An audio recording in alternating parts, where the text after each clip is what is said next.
নমস্কার বন্ধুরা, আমি সোনুর কিচেনে সকলকে স্বাগত জানিয়ে আজ আমি তোমাদের সঙ্গে উচ্ছে বা করলার একটা রেসিপি শেয়ার করছি। যারা উচ্ছে বা করলা খেতে একদমই পছন্দ করো না বন্ধুরা, তারাও কিন্তু এভাবে বানিয়ে দিলে চেটে পুটে খাবে। আর একবার নয়, বারবার তোমাকে এই রেসিপিটা বানানোর জন্য রিকোয়েস্ট করবে বন্ধুরা। তো চলো রেসিপিটা দেখতে থাকো, আশা করছি রেসিপিটা খুব ভালো লাগবে বন্ধুরা। আর ভালো লাগলে কিন্তু কমেন্ট করে জানাতে ভুলো না।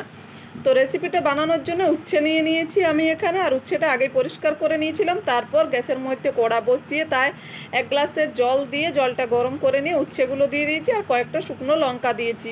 তারপর ঢেকে একদম হাই ফ্লেমে 5 মিনিট এটাকে রান্না করে নিয়েছি। 5 মিনিট পর উঠিয়ে নিচ্ছি।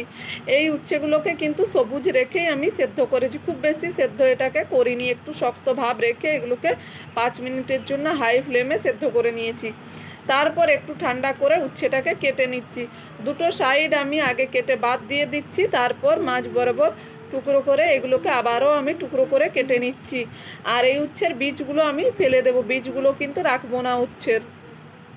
আর হ্যাঁ বন্ধুরা, তোমরা যারা আমার চ্যানেল প্রথম ভিজিট করছো অবশ্যই চ্যানেলটিকে সাবস্ক্রাইব করে দিও আর চ্যানেলের পাশে থাকা বেল আইকনটি প্রেস করে দিও। এতে করে নতুন ভিডিও আপলোড করলে সঙ্গে সঙ্গে অল নোটিফিকেশান তোমাদের কাছে পৌঁছে যাবে। তোমরাও কিন্তু এরকম নিত্য নতুন রেসিপি উপভোগ করতে পারবে বন্ধুরা।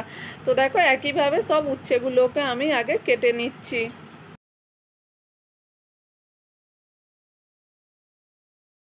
তো সবগুলো উচ্ছে আমি কেটে নিয়েছি। আর তারপর গ্যাসের মধ্যে কড়া বসিয়ে কড়াটাকে গরম হতে দিয়ে দিচ্ছি।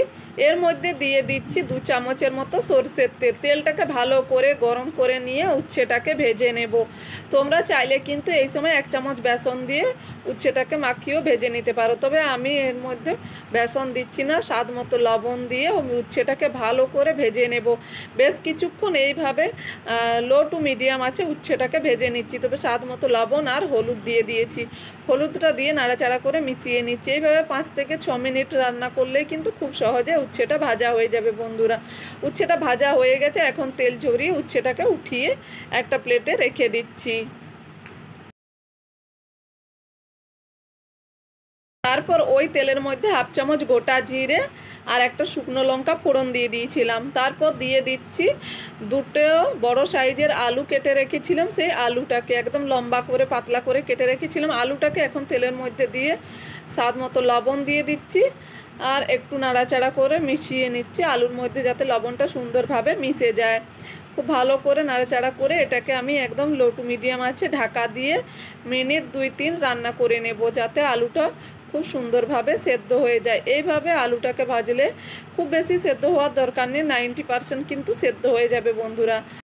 90%-এর মতো কিন্তু আলুটা সেদ্ধ হয়ে গেছে। এখন দিয়ে দিচ্ছি একটা বড় সাইজের টমেটোর হাফ কেটে রেখেছিলাম, সেই টমেটো দেওয়ার পরে দিয়ে দিচ্ছি একটা বড় সাইজের পেঁয়াজ।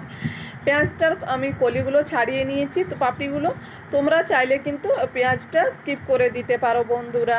তো দেখো আমি এখানে অন্য কোনো রকম রসুন ব্যবহার করছি না, শুধুমাত্র এখানে পেঁয়াজটাই ব্যবহার করেছি। আর দিয়ে দিচ্ছি গ্রেট করে রাখা একটু আদা 1/2 চামচের মতো। এখন দিয়ে এগুলো ভালো করে নাড়াচাড়া করে মিশিয়ে নিচ্ছি।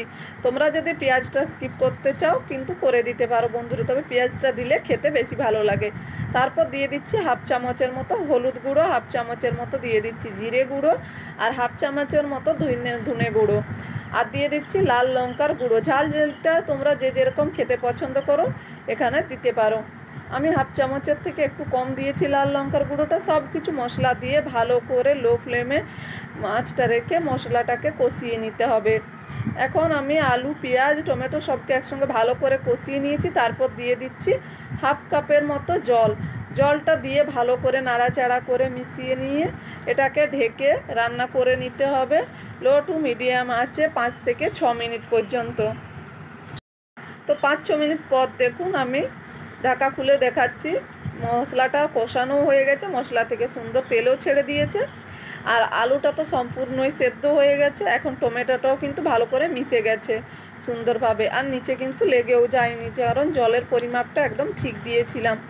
তো মশলাটা ভালো করে কষানো হয়ে গেছে। এখন ভেজে রাখা উচ্ছে বা করলাটা দিয়ে দিচ্ছি। এখন এটা দিয়ে ভালো করে মিশিয়ে নিচ্ছি, মশলা আলুর সঙ্গে একটু কষিয়ে নেব 1-2 মিনিটের মতো। কষিয়ে নেওয়ার পর আমি দিয়ে দেবো এর মধ্যে হালকা উষ্ণ গরম জল। আগে থেকে আমি হালকা উষ্ণ গরম জল করে রেখেছিলাম, সেই জলটা দিয়ে দিচ্ছি। জলটা দিয়ে আবারও ভালো করে মিশিয়ে নিয়ে তারপর এটাকে রান্না হতে দিয়ে দেবো আবারও 3 থেকে 4 মিনিট। 3-4 মিনিট এভাবে রান্না করলেই কিন্তু হয়ে যাবে। তো কত সহজে উচ্ছে বা করলার একটা দুর্দান্ত রেসিপি তৈরি হয়ে গেল বন্ধুরা। এটা তোমরা গরম গরম ভাতের সঙ্গে পরিবেশন করতে পারো। ছোট থেকে বড় সকলে কিন্তু খুব পছন্দ করে খাবে বন্ধুরা। রেসিপিটা ভালো লাগলে লাইক শেয়ার সাবস্ক্রাইব করতে ভুলো না, আর কমেন্ট করে